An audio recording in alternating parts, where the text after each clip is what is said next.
Hi hello how are you all of you good morning నమస్తే నేను మీ రాజశేఖర్. ఇక morning న్యూస్లోకి వెళ్దాం. ఇక్కడ ముందుగా ఈనాడులో వచ్చినటువంటి వార్తలు చూద్దాం.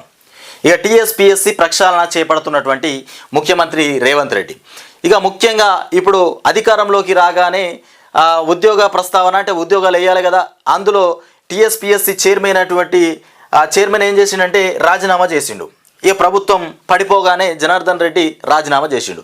ఈ రాజీనామా చేసినటువంటి పత్రం గవర్నర్ ఇంకా ఆమోదించలేదు. ఆమోదించిన తర్వాత కొత్త చైర్మన్ను నియమించాలి. అసలు ఈ కొత్త చైర్మన్ ఎవరు వస్తారు? టీఎస్పీఎస్లో అసలు ఏం జరిగింది? అప్పుడు పేపర్ లీకేజీ సమస్య వల్ల మొత్తానికి ఎగ్జామ్స్ ఆగిపోయినాయి, ఉద్యోగాల పర్వం కూడా ఆగిపోయింది.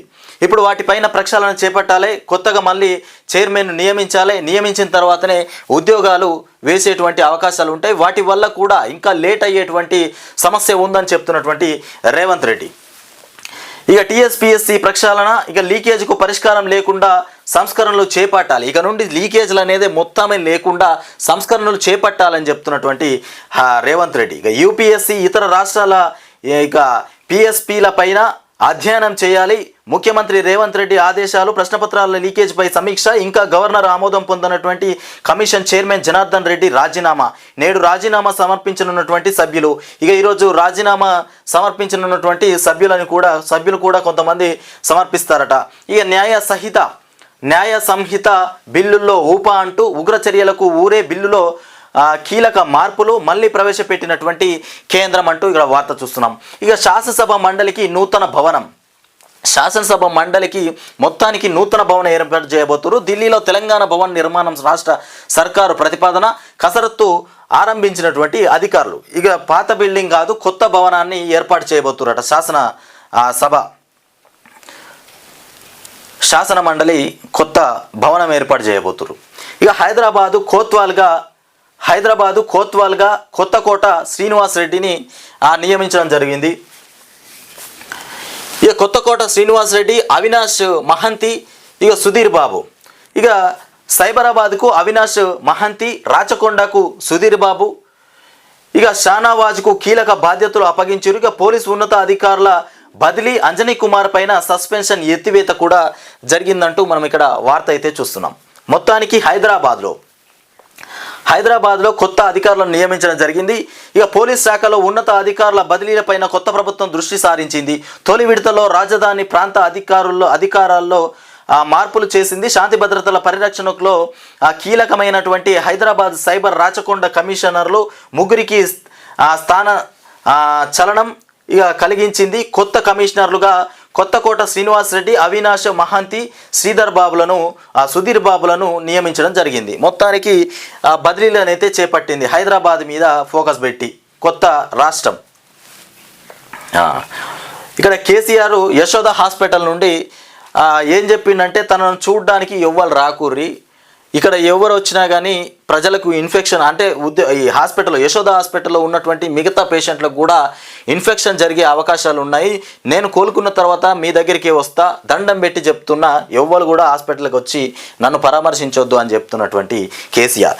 తొలిసారి ఎమ్మెల్యేకు రాజస్థాన్ పీఠం ఎక్కనున్నటువంటి భజన్లాల్ శర్మను ఆవరించినటువంటి సీఎం పదవి. తొలిసారిగా బీజేపీ నుండి భజన్లాల్ శర్మను ఆవరించినటువంటి సీఎం పదవి అంటూ రాజస్థాన్లో పీఠం ఎక్కనున్నటువంటి భజన్లాల్. ఇంకొకటి ఏంటంటే సాగునీటి ప్రాజెక్టుల పూర్తికి కావాల్సింది 58,000 కోట్లంట. సాగునీటి ప్రాజెక్టులకు ఇంకా పూర్తికి కావాల్సినటువంటి పైకం ఏంటంటే 58,000 కోట్లు పెడితే మొత్తం పూర్తి అయిపోతుంది. సాగునీటికి సంబంధించినటువంటి ప్రాజెక్టులు ఇంకా పెండింగ్లో ఉన్నాయి. 38,000 ఎకరాల భూసేకరణ చేయాల్సి ఉంది. ఇంకా 38,000 ఎకరాల భూసేకరణ చేయాల్సి ఉందంట. కాళేశ్వరానికి 17,852 కోట్ల నిధులు అవసరం ఉందట. కాళేశ్వరం ప్రాజెక్టుకు 17,852 కోట్ల రూపాయలు అవసరం ఉంది. 11 ప్రాజెక్టుల్లో 75% పైగా పనులు పూర్తయిపోయినాయి. 11 ప్రాజెక్టులల్లో మొత్తానికి 75% పైన పనులు పూర్తయిపోయినాయి. ఇక మంత్రి ఉత్తమ్ సమీక్ష సందర్భంగా నీటిపారుదల శాఖ ప్రజెంటేషన్లో వెల్లడించింది. ఇక ఉత్తము ప్రవేశపెట్టినటువంటి సమావేశం ఏదైతే ఉందో ఆ సమావేశంలో ఈ నివేదిక బయటకు వచ్చేసింది. ఇంకా ఇక్కడ మనం చూస్తున్నాము 58,000 కోట్ల అవసరం ఉన్న ఈ ప్రాజెక్టులకు, ఆ ప్రాజెక్టులు మొత్తానికి పూర్తి కావడానికి కావాల్సినటువంటి పైకం ఇది. ఇక 38,000 ఎకరాల భూసేకరణ కూడా చేయాల్సి ఉన్నటువంటి పరిస్థితి.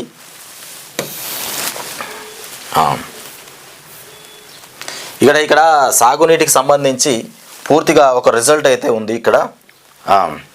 ఇక సమీక్షలో జరిగింది కదా, సమీక్షలో కొన్ని వాటికి ఖర్చు, ఇంకా కావాల్సినటువంటి డబ్బు ఖర్చు అయిపోయింది, ఇంకెక్కడెక్కడ ప్రాజెక్టులు కట్టేది ఉంది, వాటి గురించి చెప్పింది. ఇక్కడ రాష్ట్రంలో అసంపూర్తిగా ఉన్నటువంటి సాగునీటి ప్రాజెక్టును పూర్తి చేయడానికి మరో 58,000 కోట్లు అవసరమని నీటిపారుదల శాఖ నివేదించింది. ఇక ఇంకా 38,000 ఎకరాల భూసేకరణ చేయాల్సి ఉందని కూడా పేర్కొంది. 2014-15 నుంచి వివిధ ప్రాజెక్టుల నిర్మాణానికి ఇప్పటి వరకు 1,80,000 కోట్లు ఖర్చయిందని, ఇందులో 98,400 కోట్లు బ్యాంకులు ఇతర ఆర్థిక సంస్థల నుండి తీసుకొచ్చిరట. ఇక రుణంగా తీసుకొచ్చిరు. ఇక తీసుకుందని వెల్లడించింది. నీటిపారుదల శాఖ మంత్రిగా బాధ్యతలు చేపట్టినటువంటి ఉత్తమ్ కుమార్ రెడ్డి సోమవారం సాగునీటి రంగం పైన ఇంజనీరింగ్ ఇన్ చీఫ్ ఇంజనీర్లతో సమీక్షించారు. ఈ సందర్భంగా నీటిపారుదల శాఖ ఇచ్చినటువంటి ప్రజెంటేషన్లో ముఖ్యాంశాలు ఇలా ఉన్నాయి. వివిధ ప్రాజెక్టుల నిర్మాణం పలు దశల్లో ఉంది. ఇక 11 ప్రాజెక్టులో 75% పైగా పనులు పూర్తయ్యాయి. ఇందులో 2004లో జలయజ్ఞంలో భాగంగా చేపట్టినవి ఇక 10 ఉండగా కొత్తగా చేపట్టినవి వాటిలో కాళేశ్వరం ఎత్తిపోతల పథకం కూడా ఉందని చెప్తున్నారు. ఇది ఈనాడులో వచ్చినటువంటి కథనం. ఇంకా ముఖ్యంగా సాక్షిలో వచ్చినటువంటి వార్త చూద్దాం మనం. ఇక ప్రాజెక్టులకు 58,000 కోట్ల రూపాయలు ఖర్చు అయ్యేటువంటి అంచనాలు ఉన్నాయి. 58,000 కోట్ల రూపాయలు ఖర్చు పెడితే ఇంకా కొన్ని ప్రాజెక్టులు పూర్తయిపోతాయి అవి.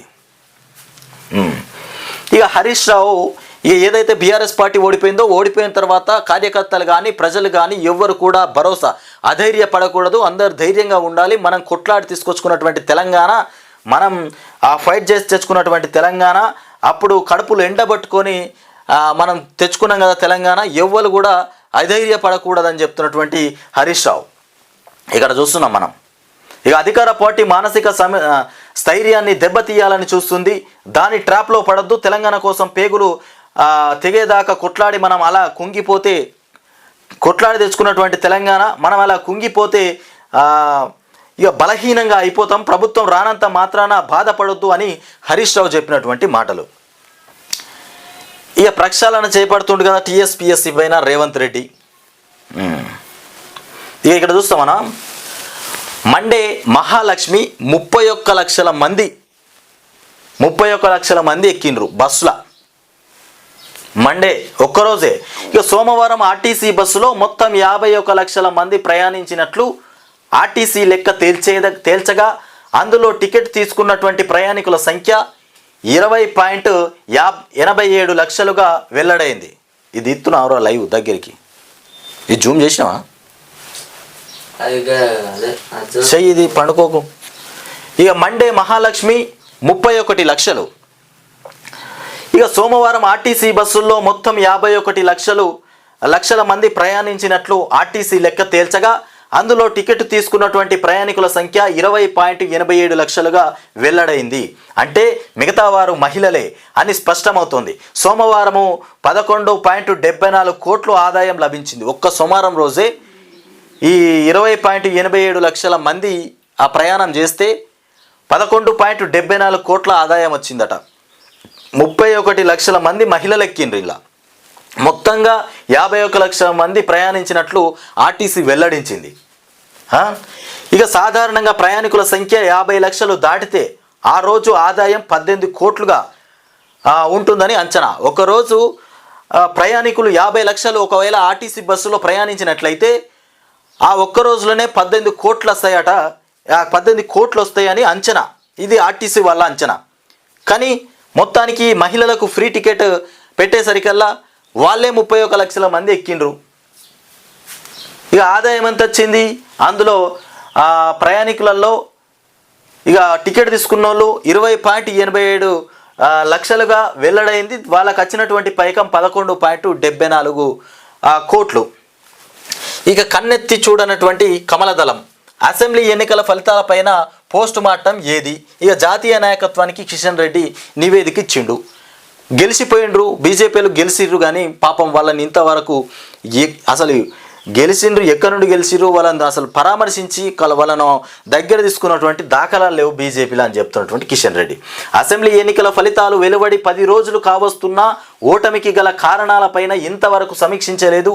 పోటీ చేసిన అభ్యర్థులతో రాష్ట్ర జాతీయ స్థాయి నేతలెవరు కనీసం మాట్లాడకపోవడం పైన, ఆ ఎన్నికలు జరిగినటువంటి ఫలితాలు వెలువడినటువంటి కొద్ది రోజులలో వ్యవధిలోనే గెలుపోటములపైన రివ్యూ చేయడం ఆ పార్టీ ఆనవాయితీ.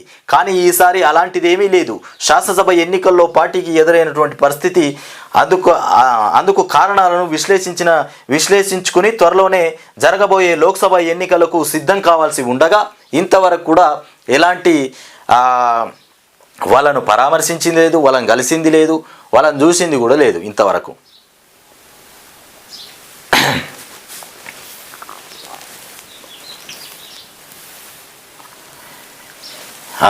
ఇక 16పై గురి లోక్సభ ఎన్నికలకు కాంగ్రెస్ కార్యాచరణ షురూ చేపట్టింది. ఈ అసెంబ్లీ ఎన్నికల్లో పోటీ చేసిన వారికి అవకాశము లేనట్టే. ఇక మైనంపల్లి జగ్గారెడ్డికి మినహాయింపు ఇచ్చే ఛాన్స్ ఉంది. అసెంబ్లీ సీట్లు త్యాగం చేసిన వారికి మాత్రం ఖాయం. ఈ జాబితాలో జానా వంశీ పటేళ్ల పేర్లు పరిశీలన. ఇక లోక్సభకు సంబంధించి ఎన్నికల కార్యాచరణ చేపడుతున్నటువంటి కాంగ్రెస్ పార్టీ అసెంబ్లీలో ఎవరైతే టికెట్ తీసుకోకుండా తప్పుకున్నారో వాళ్లకు లోక్సభలో ఛాన్స్ వచ్చే అవకాశం ఉంది. కాంగ్రెస్ పార్టీ మొత్తం మీద లోక్సభ ఎన్నికలకు సంబంధించి ఏర్పాట్లను షురూ చేస్తుంది. అందులో జానా వంశీ పటేళ్లకు ఆ పేర్లు అయితే ముఖ్యంగా ముందున్నాయి. ఇక రానున్న 3 నెలల్లో జరగనున్న పార్లమెంటు ఎన్నికలకు అధికార కాంగ్రెస్ పార్టీ ఇప్పటి నుంచే కార్యాచరణ సిద్ధం చేస్తోంది. ఇక రాష్ట్రంలోని 17 లోక్సభ స్థానాలకు గాను 16 స్థానాలు దక్కించుకోవడమే లక్ష్యంగా పావులు కదపడం ఇక ప్రారంభించింది. ఇటీవల అసెంబ్లీ ఎన్నికల్లో పోటీ చేసిన వారిలో ఒకరిద్దరిని మాత్రమే పార్లమెంటుకు పోటీ చేసే అవకాశం ఇవ్వాలని, మిగిలిన వారిని ఎట్టి పరిస్థితుల్లోనూ ప్రోత్సహించవద్దని కాంగ్రెస్ నాయకత్వం భావిస్తోంది. మొత్తానికి 17 లోక్సభలు ఉన్నటువంటి తెలంగాణ రాష్ట్రంలో 16 లోక్సభ స్థానాలను జయించుకునేటువంటి ప్రక్రియ చేపడుతున్నటువంటి కాంగ్రెస్ పార్టీ మొత్తానికి ఆ దిశగా పావులు కదుపుతుందట. ఇంకొకటి ఏంటంటే, ఇక్కడ అసెంబ్లీ ఎన్నికల్లో పోటీ చేసిన వారిలో ఒకరిద్దరికి మాత్రమే పార్లమెంటుకు పోటీ చేసే అవకాశం ఇవ్వాలని చెప్తుంది. అసెంబ్లీలో ఎవరైతే కొంతమంది పోటీ చేసింది కదా, వాళ్ళలో ఒకరికో ఇద్దరికో మాత్రమే ఈ అసెంబ్లీ టికెట్ ఇచ్చేటువంటి అవకాశం ఉంది. లోక్సభ టికెట్ ఇచ్చేటువంటి ప్రక్రియనైతే చేపడుతున్నటువంటి కాంగ్రెస్ పార్టీ. ఇక ఇంకొకటి ఏంటంటే, టీఎస్పీఎస్సీ చైర్మన్ రాజీనామాను ఆమోదించినటువంటి గవర్నర్ అంటూ ఇక్కడ వార్త చూస్తున్నాం మనము. నేడు పుదుచ్చేరి నుంచి హైదరాబాద్ రానున్న తమిళసై. పుదుచ్చేరి పోయింది కదా, హైదరాబాద్ నుండి రాగానే ఇక ఈ ఏర్పాట్లు అయితే చేస్తుంది. రాజీనామాను స్వీకరించడం. ఇక శాసనసభ స్పీకర్ ఎన్నికకు నేడు నామినేషన్లు. శాసనసభ స్పీకర్ ఎన్నిక ఈరోజు నామినేషన్లు అయితే ఈరోజు జరగనున్నాయి. ఇక త్వరలో ఇందిరమ్మ నిర్మాణాలట. అత్యున్నత ఫలితాలే లక్ష్యం కావాలి. ఇక విద్యాశాఖకు సీఎం రేవంత్ రెడ్డి స్పష్టీకరణ. ఇక పరీక్షల నిర్వహణలో గుణాత్మక మార్పు తేవాలి, ప్రైవేటుతో సమానంగా ఫలితాలు రావాలి, నాణ్యమైన బోధనకు ప్రణాళిక రూపొందించండి అంటూ అత్యున్నత ఫలితాలే లక్ష్యం కావాలి అంటూ ఇక్కడ రేవంత్ రెడ్డి ఏం చెప్తున్నంటే, అధికారులతో సమీక్షలో సీఎం రేవంత్ రెడ్డి, చిత్రంలో సిఎస్ శాంతికుమార్ కూడా ఉన్నారు. ఇక విద్యాశాఖకు సీఎం రేవంత్ రెడ్డి స్పష్టీకరణ. ప్రైవేటు స్కూళ్ళకు సంబంధించి ప్రైవేట్ స్కూళ్ళల్లో ఏ విధంగా అయితే మార్కులు ఏ విధంగా అయితే టాప్లో కొట్టుకొస్తుండ్రో, ఈ గవర్నమెంట్ స్కూళ్ళల్లో కూడా అలాంటి టాప్లోనే విద్యార్థులు మార్కులు కొట్టాలి. ఆ దిశగా ప్రక్రియనైతే చేపట్టాలి, చర్యలైతే చేపట్టాలని చెప్తున్నటువంటి రేవంత్. ఈ క్యాడర్ వివాదంలో కేంద్రం ఈ నిర్ణయం తీసుకోవాలి, ఆ మేరకు ఆదేశాలు ఇస్తాం. ఈ క్యాట్ ఇచ్చినటువంటి ఉత్తర్వులను రద్దు చేస్తాం. హైకోర్టు అలా కాకుండా కేసుల వారీగా విచారణ జరపాలి. ఇక పిటిషనర్ల వచ్చే నెల 2వ తేదీన వాయిదా వేసినటువంటి హైకోర్టు అంటూ మనం ఇక్కడ వార్త చూస్తున్నాం. ఇక ఇది సాక్షిలో వచ్చినటువంటి వార్త. ఇక ఇంకొకటి వెలుగులో చూద్దాం. వెలుగులో చూస్తే ఇక్కడ చలిమంట మాత్రం విపరీతంగా ఉంది. ఇక చలి కాపుకుంటారు, రోడ్డు మీద మంట పెట్టి చలి కాపుకుంటున్నటువంటి పరిస్థితి ఇక పెరిగింది. రాష్ట్ర వ్యాప్తంగా 15 డిగ్రీల లోపే నైట్ టెంపరేచర్లు ఉన్నాయట. ఇక అత్యల్పంగా ఆసిఫాబాద్ జిల్లాలో 10.8 డిగ్రీలు. ఈ ఎండపూట కూడా వణికిస్తున్నటువంటి చలి. రాష్ట్రంలో 3 రోజులు ఎల్లో అలర్ట్. ఇక ఈ వింటర్ అంతా ఇట్లే ఉండొచ్చు అనేటువంటి అవకాశం, ఈ వింటర్ మొత్తం ఇట్లనే ఉండొచ్చు అనేటువంటి సమాచారం అయితే ఉంది. ఇక సివిల్ సప్లైస్ అప్పు 56,000 కోట్లంట. ఈ ఏటా మిత్తిలకే 3,645 కోట్లు కట్టాల్సి ఉంది ఉత్తమ్ చెప్తుండు. ఇక బ్యాంకు ష్యూరిటీ తప్ప డబ్బులు ఇవ్వనటువంటి గత పాలకులు. ఇక అన్ని కార్పొరేషన్లోనూ ఇదే పరిస్థితి ఉందన్నటువంటి మంత్రి. మొత్తానికి ఇది ఏంది, సివిల్ సప్లైస్ అప్పు, సివిల్ సప్లైస్ ఏవైతే ఉన్నాయో వాటికి ఈ అప్పు గింతున్నదట, 56,000 కోట్లు ఉందట. ఏటా మిత్తిలకే 3,645 కోట్లు కట్టాల్సినటువంటి పరిస్థితి ఏర్పడ్డది. ఇవి పూర్తిగా ఎప్పుడు కడతారు, ఎప్పుడు ఆర్థికంగా ఎట్లా ముంగట పడతాం అనేది అయితే చూడాలి. ఇక బతుకమ్మ చీరల బకాయిలు 200 కోట్లు ఉన్నాయట. బతుకమ్మ చీరల బకాయిలు 200 కోట్లు ఉన్నాయి. బతుకమ్మ పండుగలకు మొత్తం అయితే బతుకమ్మ పండుగకు బతుకమ్మ చీరలు అయితే వచ్చినాయి, కానీ వాటి బకాయిలే 200 కోట్లు ఉన్నాయి. ఇక సిరిసిల్ల నేతన్నలకు చెల్లించని గత బీఆర్ఎస్ ప్రభుత్వం. ఇక హైదరాబాద్కు కొత్త సిపి ఏర్పాటు చేసిండ్రు. అతన్ని కొత్తకోట శ్రీనివాసరెడ్డి, ఇతడు హైదరాబాదుకు కొత్త సిపి. ఇక సైబరాబాదుకు అవినాష్ మహంతి, రాచకొండకు సుధీర్ బాబు. ఇక తీర్థం పేరుతో ప్రాణం తీసే పసర్లు. విని అమ్మ వీడు మళ్ళొచ్చిండు, వీడు మొత్తం చంపుతుండట జనాలను. 15 మందిని చంపిండు ఆల్రెడీ, క్షుద్ర పూజలు మంత్రాల పేరుతోని. ఇక 11 మందిని చంపిన సీరియల్ కిల్లర్ సత్యనారాయణ అరెస్ట్. ఇక గుప్త నిధులు, ఇక మంత్రుల పేరుతో అమాయకులకు ఎర్ర డబ్బు స్థలాలు రాయించుకున్నటువంటి కిరాతకంగా హత్యలు. ఇక వివరాలు వెల్లడించినటువంటి గద్వాల డిఐజీ చౌహాన్. మొత్తం మీద వీని అరెస్ట్ చేసిరు. దొంగ 11 మందిని 15 మందిని పొట్టన పెట్టుకున్నాడు. డబ్బులు సంపాదించుడు, మంత్రుల పేర్లు ఎప్పుడు డబ్బులు సంపాదించుడు, అరాచకాలు ఏర్పడి అడ్డమైనటువంటి అరాచకాలు చేసిండు. చివరికి వీని చాప్టర్ క్లోజ్ చేసిరు, తీసుకుపోయి జైలు వారేసిరు. వాని బతుకు ఆడికే అయిపోయింది. ఇక దొంగతనం చేసిన బతుకు లాస్ట్ కత్తి గిట్నే అవుతుంది. ఇక ఇంజనీర్లకు కాళేశ్వరం టెన్షన్. ప్రాజెక్టు లోపాలు ఎవరి మెడకు ఇక చుట్టుకుంటాయోమోనని హైరాణ పడుతురట. ఇక కుంగినటువంటి మేడిగడ్డ బ్యారేజీ. మొత్తానికి ఈ బ్యారేజ్ కుంగిపోయింది కదా, ఇది ఎవరి మెడకు పడుతుందో ఈ పరిస్థితి అనేటువంటి హైరాణ అని ఏర్పడుతుందట. ఇక కుంగిన మేడిగడ్డ అన్నారం బ్యారేజీకి బుంగలు. ఇక నిరుడు నీట మునిగినటువంటి కన్నేపల్లి అన్నారం పంప్ హౌస్లు. ఇక బాధ్యులపైన చర్యలు తప్పవని మంత్రి ఉత్తమ్ హెచ్చరించిండు. మొత్తానికి ఈ ప్రాజెక్టు ఏదైతే కుంగిపోయిందో, పర్రెలు ఏర్పడాయో దీనిపైన ఎవరు బాధ్యత వహించాలి, ఎవరికి శిక్ష పడుతుంది, ఇక ఎవరిపైన చర్యలు చేపడతారనేది అయితే చూడాలి. మొత్తానికి సమీక్ష మాత్రం నిర్వహిస్తారు. ఇవి ఇక మనం వెలుగు దినపత్రికలో చూసుకున్నటువంటి వార్తలు ఇవి మార్నింగ్ న్యూస్ మనం చూసుకున్నాం. మొత్తానికి ఈ విధంగా ఉన్నాయి. ఇక టీఎస్పీఎస్లో మార్పు మొదలైంది, మాట నిలబెట్టుకున్న సీఎం రేవంత్ అంటూ ఇక బల్మూరి వెంకట్ చెప్తుండు. సరే, ఇప్పుడు ఇంకా పూర్తిగా ఎగ్జామ్స్ అయిపోవాలి, ఎగ్జామ్స్ వేయాలి. ఇక తీర్థం పేరుతో ప్రాణం తీసి పసార్లు ఇక వీడే దొరకబట్టిరు. ఇక వీని నిందితుడిని మీడియా ముందు ప్రవేశపెట్టి వివరాలు వెల్లడిస్తున్న డిఐజీ చౌహాన్. ఇవి మార్నింగ్ న్యూస్. మనం తెలంగాణకు సంబంధించినటువంటి మార్నింగ్ న్యూస్ మనం చూసుకున్నాము. మొత్తానికి తెలంగాణ రాష్ట్రంలో టీఎస్పీఎస్సీ ప్రక్షాళన మాత్రం రేవంత్ రెడ్డి ముందుగా ఇప్పుడు ముంగడ పెట్టుకున్నటువంటి సమస్య. ఒకవైపు రైతులకు రైతు బంధు, రైతు భరోసా, అది 15,000 ఇస్తానని చెప్పినటువంటి రైతు భరోసా ఇప్పుడు 5,000 ఇస్తామని చెప్తున్నారు. కానీ ఇంకా కూడా అవి పడతాయని చెప్పారు. ఈ నెల ఆఖరులో ఎప్పుడు పడతాయో రైతులైతే వెయిట్ చేస్తుండ్రు. ఫోన్లనే చూస్తున్నారు, ఎప్పుడు మెసేజ్లు వస్తాయి, ఏ మెసేజ్ అయినా ఫోన్ ఓపెన్ చేసి చూస్తున్నారు. ఇది తెలంగాణ రాష్ట్రంలో ఉన్నటువంటి పరిస్థితి. ఇక